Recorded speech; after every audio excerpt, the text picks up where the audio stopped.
Hello guys, ito ay kuray. Yan ang malakas ito, pero kaya natin patayin. Di ba? Kasi ito ay madali lang kapag mo napatay mo yun sa mata o kaya bibig.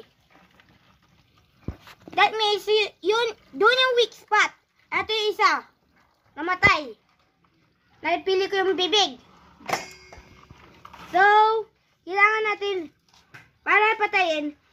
Yan. Makuha ko ito. Ito ay para sa bunganga ay stick of crab. Sa bunganga o kaya sa mata gusto mo kahit saan ay pwede mo yun. At sa akin ay yun sa bibig. Kasi favorite ko yun na patayin ng crab.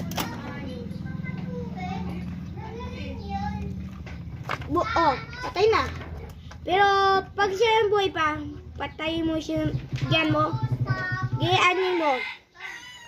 Pag buhay pa. Pero takot lang ako. Bye bye guys. Don't forget liking videos this video.